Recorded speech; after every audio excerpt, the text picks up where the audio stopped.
The Economic Freedom Fighters have launched a complaint against Agriculture Minister John Steenhuisen, accusing him of violating the Code of Ethical Conduct in Parliament. The minister denied that he deviated from normal recruitment policies when he applied for or appointed 4 individuals to his office, which the EFF says either lack the requisite education or the experience for appointment. The EFF. So, beautiful people, sisenkingeni, abafana babomvu, they're back at it again. They're taking DA to court because apparently John Steenhuisen, the matriculant minister, who is now the leader of the DA, the unqualified politician. He's a politician, but he's unqualified. There's no qualifications. Doesn't have qualifications. Allegedly. Please, do not take me to court. I know you guys will say, we'll take you to court for defamation. Allegedly, John Steenhuisen is a person who is a minister and does not have qualifications for that ministry. So now, EFF is saying, hi bo, kahleni bo, wo, ima wo. You guys have employed other 4 who are not even qualified. One guy apparently he's a YouTuber and is Afrophobic, but here he is working in agriculture to come and take our resources, maybe, I don't know. But there's nothing DA is doing at the moment. It's been over 100 days in GNU. Nothing, absolutely nothing DA has done for black people. Nothing. All they're doing is taking people to court. They took Jacob Zuma to court because they didn't want him to be in parliament. They took our Judge Hlophe, to court so that he doesn't sit in the JSC. Now, abafana babomvu, EFF is taking them to court to say these guys are out of line. So this is what Sinawo had to say. Sinawo Thambo, Oliver Thambo Jr. Let's go, boy. Thank you very much. My name is Sinawo Thambo, a member of the Parliament of South Africa representing the EFF. Today we have officially laid a complaint with the Ethics Registrar of the Ethics Committee against the Minister of Agriculture, John Steenhuisen, lying to Parliament and by extension the people of South Africa in his response to a question for written reply. When we asked him whether he had deviated from the normal appointment processes when he appointed staff and advisors in his office since his tenure has began, John Steenhuisen responded in the negative to this question, and when he did so, he lied to Parliament and by extension again the people of South Africa, because it is public knowledge that he appointed Annette Steyn and 3 other DA colleagues of his to his office without having received the necessary approval from the Minister of Public Services and Administration. And these employees have been seeking salaries for 3 months because they were appointed before deviation was sought. This means that in his reply to the question posed to him, John Steenhuisen lied and he violated Section 3 of the principles of the Code of Ethics, which govern members and members of the executive as well. So we have laid this complaint, and John Steenhuisen will have 7 days to respond to the complaint made against him. And we have made the declaration that he has violated his oath of office and should also be removed for that violation of the Code of Ethics and the Constitution of South Africa. The EFF will continue to hold the so-called Government of National Unity accountable, because we do not take instructions from the Democratic Alliance or any of its handlers, but we take our instructions from the people of South Africa. Thank you very much. Shaya Sinawo, shaya. Nangomunye oyingozi. Labafana bazingozi. Abazile ukuzodlala. They didn't come here to play, to come and play. Isikhathi sokudlala sekho. Time to play is fucked up. That's what Ungizwe Mchunu once said. It said time to play is fucked up. Spelile. Abadlala abafana. So Sinawo went to the studio and to be interviewed, and this is what they had to say. EFF MP Sinawo Thambo joins us now for more on this. Sinawo, good to have you, and thank you very much for your time. In your statement, of course, you mentioned that the minister lied following a question which you had raised if he had deviated in his appointment, and he responded to the negative to that. He's been asked about this by one publication, it's The Citizen, I believe, where he has said the EFF is wrong. There was no deviation, and there are no staff appointed to my office who do not possess the required qualifications. What do you say to them? I think it's a tragedy, and continue to you, Thabo, and just the viewers. It's a tragedy of the lack of education that we've always lamented on with John Steenhuisen, and it began in the answering of this question. And it should be a lesson to the youth of South Africa of the importance of education and comprehension, because when he made that answer, I didn't comprehend the consequences that would come after that. Because John Steenhuisen appointed Annette Steen as his special advisor, and there's a track record of her representing herself as a special advisor on numerous platforms on behalf of the Department of Agriculture. There's a track record of him saying to the public in numerous publications that he has appointed her, or she has voluntarily represented herself to him as his special advisor. And she's been doing work in that capacity, using that title, representing the government of South Africa on numerous platforms as a special advisor to the Minister of Agriculture. Even though she does not possess the necessary level 7 of NQF, which is required to hold that post. And Steenhuisen only sought to get a deviation for her appointment after months of her having occupying and representing herself as a special advisor to a minister of this country. So a minister is not John Steenhuisen, it's an office that belongs to the state, that represents government. And this unqualified individual has been representing the people of South Africa in that capacity. And the track record of that, we've lodged that complaint with the registrar of the Ethics Committee. So the lack of Steenhuisen's comprehension and education should not be made a tragedy of ours. He doesn't understand what he has said. He doesn't understand what he's continuing to say. He's continuing to dig a hole for himself.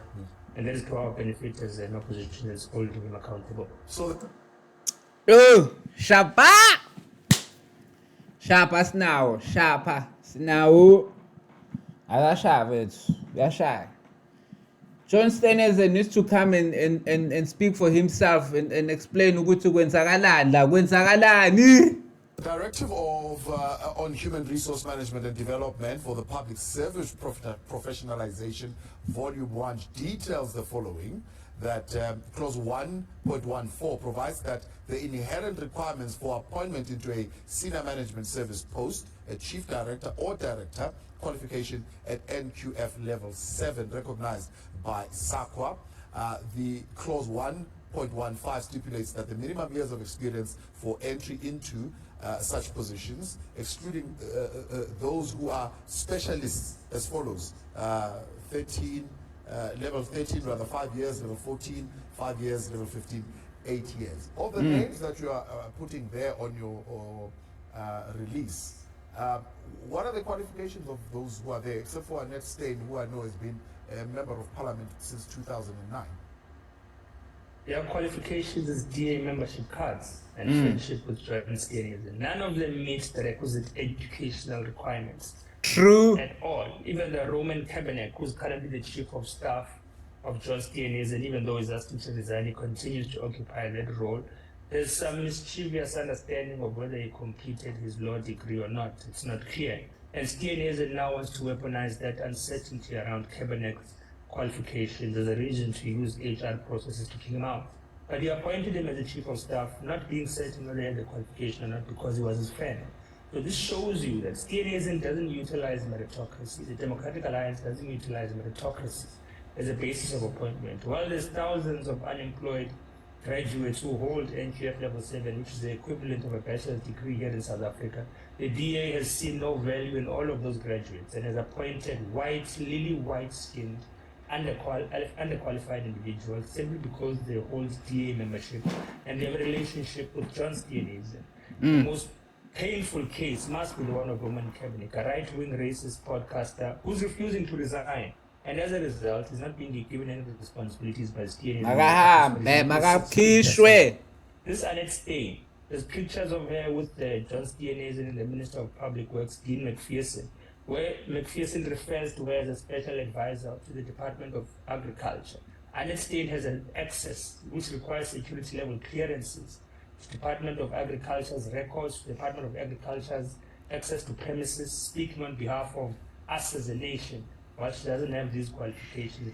That is a magnitude and it's tantamount to treason what CNN has done. So he's only not only breached his oath of office by lying in response of the question which I asked him as to whether he's appointed for individuals who are underqualified, he's also placed the security of South Africa at risk because agriculture is at the center of food security in South Africa, and some matriculate lady who was a DAMP has been having access to all of this. And that is why we're so outraged as the EFF, and we're going to be relentless. So whether Steenhuisen comprehends the trouble he's in or not is none of our concern. We're not the ones who forced him to not go to school. We're going to continue to hold him accountable. So except for this directive that has been now in place since, I think, if not July, or maybe a little bit earlier than that. April, yeah. Yeah, it's always been up until this point the prerogative of ministers and deputy ministers to appoint people to their office. It seems if they are not holding a senior position, they may be allowed to be in that office. It shouldn't be. So the provisions that have been put in place since April 2024, if I'm not mistaken, were put there because we need to professionalize the state. So for too long, and ironically, the DA has been the most hypocritical advocate of this. Clear deployment that lacks meritocracy, lacks qualification and quality has been at the forefront of deployment into the bureaucracy of the South African government and state. So people have been selected on the basis of the loyalty to their principles at a political level. So in order to professionalize services, professionalize departments in South Africa to ensure there's efficiency and quality of services, there's been these regulations that have been put into place. And the DA, which has been dragging the ANC either and thither for cadre deployment, has been in support of this professionalization. But now that they occupy seats of power, they are practicing cadre deployment at the shallowest, crudest, most disgusting type of it, where they appoint individuals. A person who was a member of parliament of the DA who's out of a job is made a special advisor even though she doesn't qualify. She's presented as an expert on agriculture. If she's an expert on agriculture, why is she not operating in the sector at a technical level? What technical advice can she give to the transformation of agricultural sector and land reform in South Africa when she doesn't even have a post-matric qualification? So these types of people are paid at deployment in its purest form, which is perpetuated by the DA. So those stipulations and the removal of that prerogative for ministers to appoint whoever they like was to professionalize the state. And the DA is deprofessionalizing the state and promoting white mediocrity at the behest of a white mediocre John Steenhuisen. So I think we're also being unfair on John Steenhuisen to expect him to appoint people who have more qualifications than him. Perhaps his ego is too small, perhaps his mind is too fragile, and he fears being outshined by people who hold post-matric qualifications, who are going to show that they are more competent to be a minister than he is. That's why he's appointing people who are his peers in terms of education and thinking. Sinawo fana. Awashapa. Awashaya fana. Uyashaya iqiniso, you are nailing it on the head. This guy, I've watched him debate with the AfriForum guy, the leader of AfriForum. Yes, says. There's no stuttering, there's no bidi. Let me think of just give him 5 minutes. He will say everything about apartheid to date. Quick summary. Since the ANC study group had raised this a month ago, Sharon Davids criticizing Steenhuisen for recommending individuals lacking qualifications and relevant experience. Why do you think that nothing was done about it? Look, I don't think the ANC has got the moral or ethical fortitude to hold the Democratic Alliance accountable for anything. We've seen today how the Secretary General of the ANC operates on the instruction of Helen Zille. So while the DA is tearing them apart, are able to criticize their ministers like Thembi Simelane, criticize their premiers like Panyaza Lesufi, the ANC has been turned into a lapdog that is just compliant. I don't foresee us seeing an ANC that is able True. to confront the Democratic Alliance beyond mere posturing in interviews. Tomorrow there's going to be an election of a mayor in the city of Botswana. Perhaps they'll try to redeem some level of moral or African history and tradition that they used to hold by defying the threat of Helen Zille. But the African National Congress doesn't have the capacity to follow through on holding the Democratic Alliance accountable because they're beholden to it. Without the Democratic Alliance, Cyril Ramaphosa would not be president. He'd be held accountable for Palapala Farm. So they lack the moral fortitude to be able to stand up to the DA, which is why I think the EFF is the one that's been able to bring this to the fore in a much stronger manner. With regards to this, now saying in 7 days he needs to respond to the ethics committee. What is it that he needs to present to the ethics committee?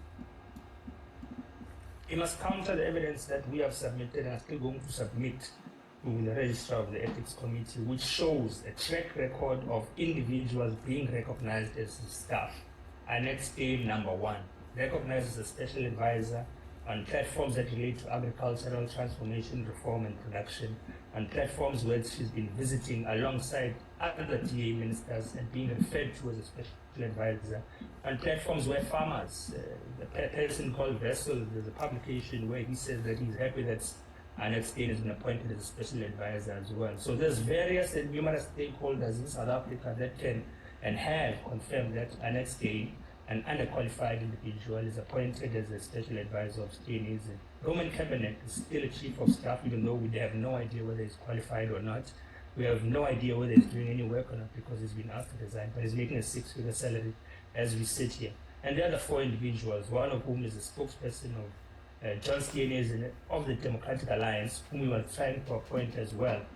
You will find that he has been having access to the records and the Department of Agriculture's classified information in order to boost Steenhuisen's communications output as a minister. So a lot is still going to be uncovered, but of course, when we refer a matter to the ethics committee, we will also have an investigative capacity and a capacity to summon individuals to confirm or deny whether they have been part and parcel of this nefarious scheme of Steenhuisen of jobs for pals and cater deployment. So the process is going to be ongoing, we're not going to relent, and his lack of understanding of the seriousness of this situation is going to be his own downfall.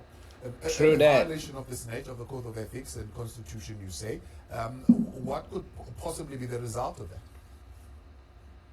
Look, unfortunately, the ethics, the sanctions of the ethics committee can be rather slap on the wrist. You could be fined, could be asked to apologize to the people of South Africa, but we are going to seek the harshest of sanctions, which is his removal as a minister and possibly loss of seat as a member of parliament as well. We've already called on Cyril Ramaphosa. If he has any backbone and has an ability to stand up to the Democratic Alliance, which has been telling him who to put where and who to remove as they please, to remove him as a Minister of Agriculture. There's no value that he's adding in that department. He's only brought scandal since his appointment. He appointed a right-wing podcaster who's a racist and a homophobe. He's been trying to appoint underqualified people. The most out of all of the requests for deviation came from him, and they are all members of the DA who have worked for the DA in some capacity in the past. So there's nothing he's brought to this department besides disrepute. So we've asked Ramaphosa to stand up for himself, stand up for the Constitution of South Africa and remove him. If he fails to do so, we'll pursue that process through the Ethics Committee, and that is a sanction that is part and parcel of those provisions. And he's broken enough provisions for that to be possible and applicable. And we'll see how far we can go with that, and we'll see whether this so-called government of national unity will prioritize cater deployment of just DNAs or the Constitution of South Africa. Sinawo Thambo, appreciate your time. Well done, Sinawo. Fana, well done, fana. Hi. Ashalom chita wethu. Well represented, well articulated. Bro, you know, EFF, it's just disappointing that they got 9%, you know, but at the very same time, they've got a potential, man. I mean, they were supposed to give in at least one ministerial position, but they said no to the GNU. Well, they first said they support the elections, and they thought they were going to receive something nice in the GNU, but bavela bathola iCurrent, akathiwa no, we are not getting anything. And now this is where they are. Now they're just in the middle. They're just fighting to survive and fighting to stay relevant, but we'll see how things go. Thank you very much for watching, guys. Let me know what you think in the comment section. Should EFF continue suing the DA, or should they just let it slide like any other, political party? And John Steenhuisen, is it fair? Is it fair for DA? DA is so disappointing. You can tell that these people are liars. They are crooks in the game of politics, They out here telling people that, MK is not, does not have integrity.